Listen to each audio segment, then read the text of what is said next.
Even when you feel low, you can still go. Even when you feel slow, you can still go. Even when there's no hope, you can still go. I never answer to no, man, I still go. Go, go, go, go, go, go, go, go, go, go, go, go, yo, go, go, go. Hustle hard, hustle every single day. I'll be making moves till I'm buried in my grave. To the system, I don't wanna be a slave. I've been doing shit my way, or the highway. So, pack up lang tayo. Tanggalin natin yung ating mga camera. Yan yung ating mga camera and gears dahil magbablog tayo doon. At syempre, kailangan nating may pera kasi may bibilhin tayo. Tara, let's patay yung mga ilaw at mga kuryente dito sa loob ng bahay.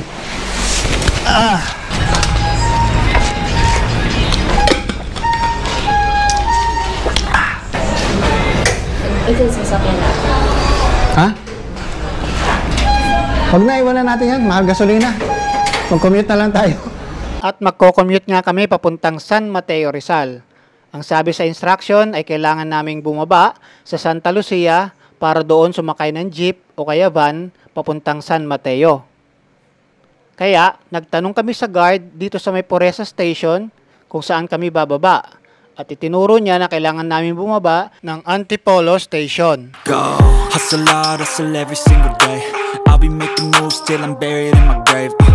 To the system, I don't wanna be a slave. I've been doing shit my way, or the highway. And in the driveway is a nice range. Cause I grind through the climb, I invite pain. You'll never hear me, bitch, nah, I don't complain. Just gotta flip the switch and you can go and obtain anything you want, anything you need. Your mind's got the key ingredient, it's belief.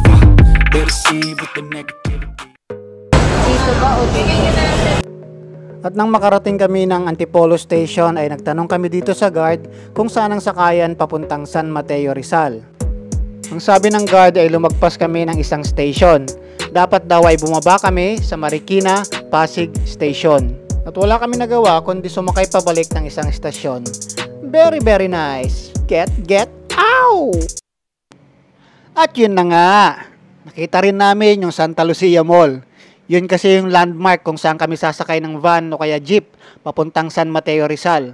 Kaya lang nagkamali sa amin ng turo yung unang guard sa Poresa. Okay lang, happy lang, wag nang ma-stress. Sabi nga nila tao lang tayo na nagkakamali. At least, alam na namin ngayon paano mag-commute papuntang San Mateo, Rizal.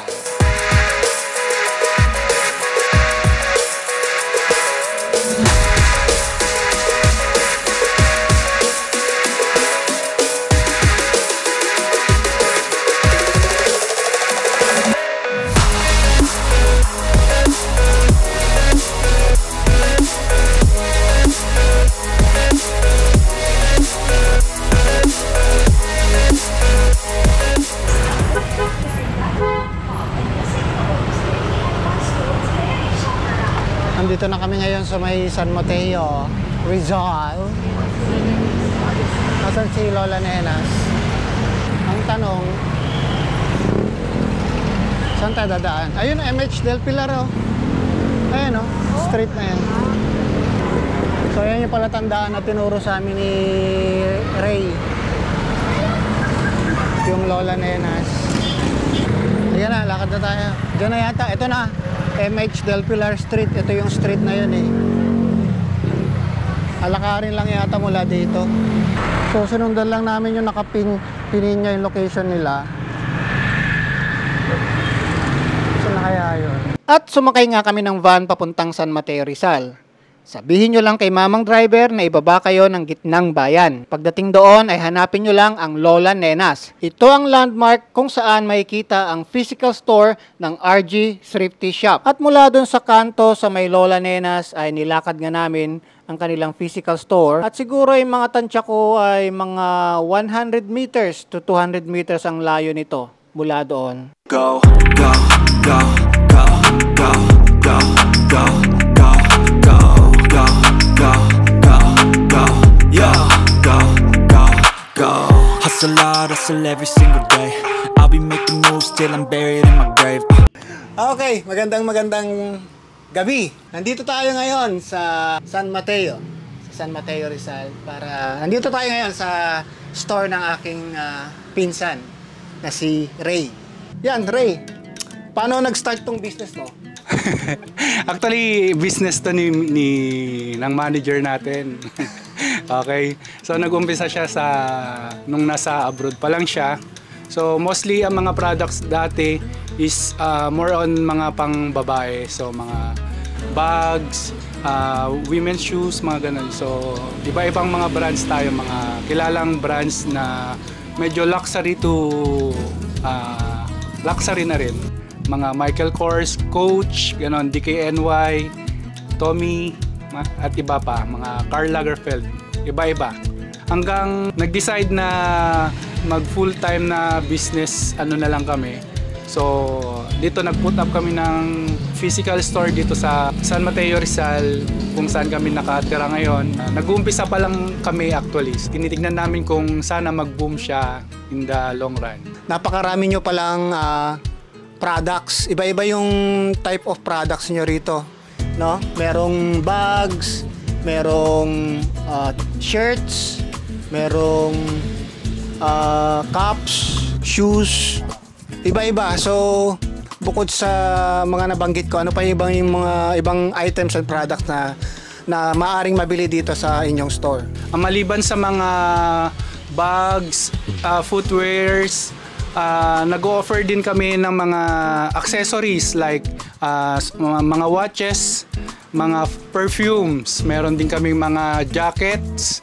Ayan, actually meron din kaming mga kitchenware at dinnerwares like mga Corels and Tefal. Actually, may mga ino-offer na mga ibang brands. Depende sa mga gusto ng mga customer.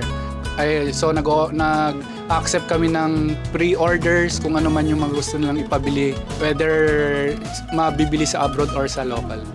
Best thing about your products and items is yung original brand. Pakibanggit ulit kung ano yung mga brands na pwedeng makuha dito. Dito sa RG, ang expect nyo na lahat ng products na binebenta namin is original and brand new. Ayan. So, proud kami na sabihin na dito sa location namin, dito sa San Mateo, is kami yung nag-offer ng mga brand new at original na mga products. So, ang mga branded na mga available sa amin is mga Michael Kors, Lacoste, Coach. Ayan. Meron kaming DKNY. Mostly mas maraming mga pambabae. Tapos, lalo na sa mga bags kasi yun yung hilig ni manager dati, yung mga branded na bags. So doon siya nag-umpisa. Meron din kaming mga footwears like Michael Kors din, marami din tayo niyan. Tapos mga Nike, Adidas, Puma, gano'n, mga ano pa ba? New Balance, meron din kami mga Onitsuka, karamihan na mga kilalang mga brands. Yun yung mga ino-offer namin. Lahat po ng mga products namin is below SRP. So yun yung isang features ng RG shop na binebenta ng mga products is original, brand new, and below SRP. Ang slogan ng shop natin is Remarkable, Guaranteed. So ibig sabihin, remarkable yung price namin, tsaka tas guaranteed, original, and brand new. Kailan kayo nag-umpisa? Kailan nyo inumpisa nitong negosyo na ito?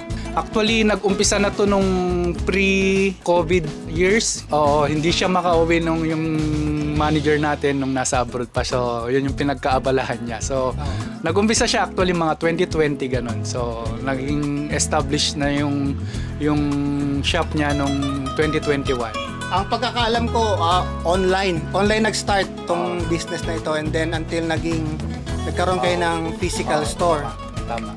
So, gaano katagal yung online bago kayo nag-transition into physical store? Ongoing pa rin yung online transactions natin. Bale, magto 2 years na kami may physical store sa 2022.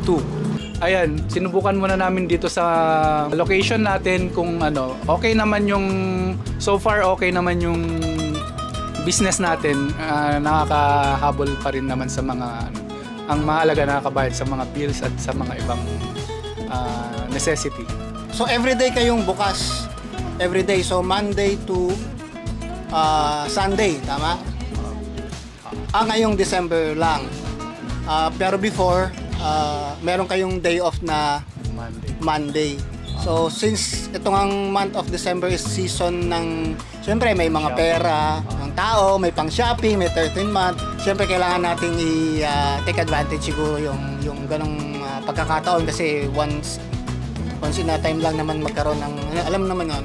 So, yun, so every day, Monday to Sunday, kaya this December. Daily kami open, so mostly nag-open kami ng mga after lunch na hanggang alas 9 o'clock ng gabi or minsan umabot kami ng 10 p.m. kapag may mga gustong humabol na mga customer na nagpa-appoint. Kasi minsan galing sila sa office, so hinahabol lang nila, minsan traffic. So sakto lang siguro yung 9 to 10 na extension namin. And then active yung Facebook page ninyo, di ba? Yes. So, ayan po. Pwede nyong i-follow and like yung page namin na makikita nyo na lang dito sa baba, sa taas, sa gitna. O, ayan na, ang RG Shop. Actually, ang unang registered name ng shop namin sa Facebook is RG Thrifty Shop. So, nag-decide kami na tanggalin sana namin yung thrifty shop sa thrifty na word kasi ang akala ng mga customer kapag may salitang thrifty is pre-love or mga second hand na ano. Pero hindi. Ang RG Shop po is original and brand new. Ayan. Original and brand new. Yes. And graphic artist nga pala si Ray. So, marunong siya sa graphics, sa paggawa ng mga logo. Yun yung previous na corporate job niya. Galing po tayo sa corporate din. So, graphic designer din po ako. Hanggang ngayon na i-apply ko pa rin dito sa shop natin. Saka actually pwede ko bang ano yung isa kong page kasi sa mga nag-umpisa ang RG kasi mostly mga pambabae. So yung mga products, so ang mga products lang na nakalagay sa ano natin is mga pambabae. Tapos nag-try kami bumili ng mga panlalaki na mga products like mga basketball shoes. So nung pinost namin sa page ng RG is walang masyadong nakakaano. So nag-decide ako na gumawa ng sariling page, separate page, pero subsidiary pa rin ng RG to. So andito yung mga products ng mga panlalaki. So ang pangalan niya is Ramp Now. So pa-add and like na rin po dito sa page natin. So subsidiary to ng ng RG. So wag kayong mag-alala, lahat ng mga products dito is legit. Okay? Original and brand new pa rin. Okay. So Ray, saan matatagpuan itong inyong physical store? Saan ito located? Okay. Located po tayo dito sa number 35 Marcelo H. Del Pilar Street, Gitnang Bayan 1, San Mateo, Rizal. So, ang mga landmark po natin na makikita is yung munisipyo ng San Mateo, Rizal, tsaka Nuestra Señora de Aranzazu Church. Ayun po yung mga medyo malapit sa amin na mga landmarks. So, mula doon hanggang dito, mga 150 meters lang yung distance. Okay? In terms of customers, gaano sa tingin nyo ba marami ba kayong customers o marami nagpupunta, marami nag-inquire? Kilala na ba si RG Thrifty Shop? Sa tingin nyo in terms of sales, anong masasabi ninyo? Ayan. Actually, nag-uumpisa pa lang kami kahit mga 3 years na kami sa So, kukunti pa lang yung mga namin. Pero yung mga followers namin sa Facebook nasa 5,000 plus na rin. So doon kami bumabawi sa online, sa mga social media namin para doon kami makilala. So far dito sa location sa physical store namin, may mga dumadaan na nagugulat na meron palang shop na ganito dito. So parang nag-uumpisa pa lang kaming makilala ng mga taga San Mateo or mga taga Montalban kasi dito yung mga way ng mga tao. Hindi pa kami ganun ka popular dito sa namin kasi nag-uumpisa pa lang kami. So ayan, pa like and follow na rin para umangat pa lalo yung ano namin, yung shop namin. Support Yes. niyo po sila sa mga followers ko sa Facebook, sa Tito Tonyo. At suportahan niyo po ang kanilang online shop tsaka kanilang physical store. Nandito lang sa may San Mateo Rizal. Kung gusto niyo talagang makita physically, kung totoong legit at branded yung kanilang mga products, maaari niyong makita. Ang RG po is naka-registered sa DTI at BIR. So, makakasigurado kayo na legit po kami na may-ari ng business na to.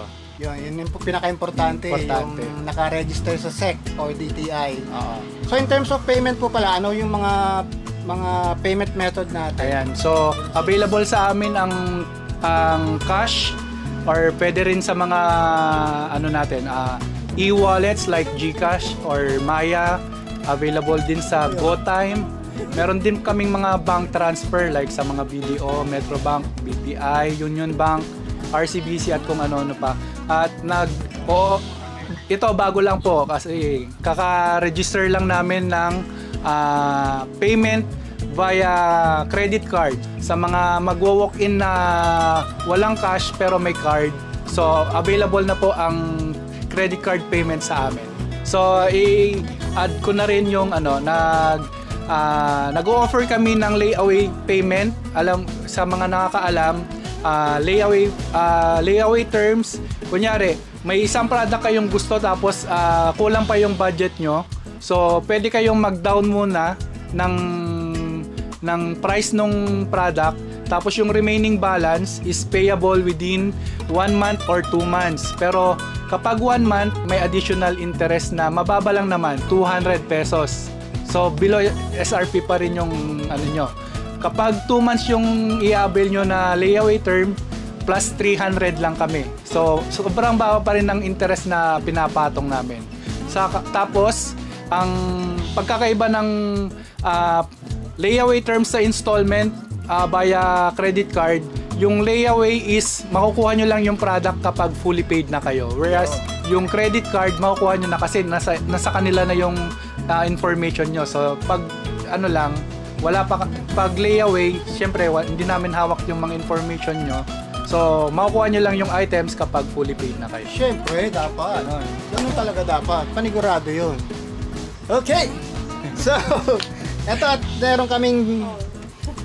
Eto! Ay, may manabudol kami. Meron kaming mga, syempre, hindi kami aalis dito ng misis ko na wala kaming bitbit, no? Ito yung mga nabili namin, Fred Perry pa yan. Fred Perry pa yan. Tapos Adidas. Yan, may pang gym na.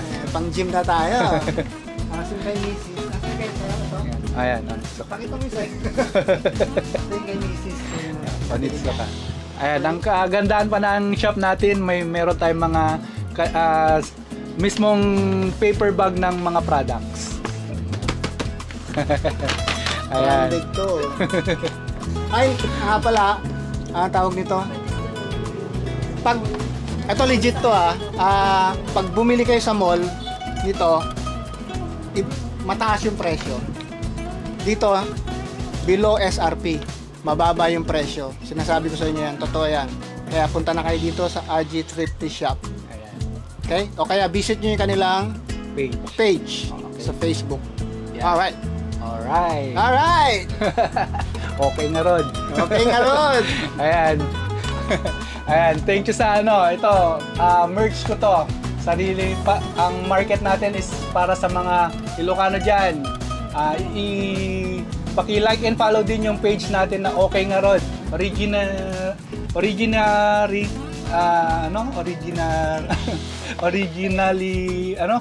kalimutan ko. So yan, Okay Nga Rod. Pati tong t-shirt ko ngayon na naigasatan. Ibig sabihin blessed sa Ilocano. Blessed in Ilocano. So, ayan po. Paki-follow and follow and like na rin yung page natin na Okay Nga Rod para sa mga Ilocano natin na mga kapatid dyan, mga kabsat natin. Ayan, may mga merch tayo, mga t-shirt, mga like itong cup na suot niya. Ayan, baka magustuhan nyo po pang regalo, pang souvenir. At abangan nyo yung mga susunod natin na mga design. Yun. Okay? Gumatang kayo, kakabsat. When? Mabuhay ang mga When? Ilocano, mga Ilocano dyan sa Isabela. Yan. Norte. Norte. Yan. Buhay kayo.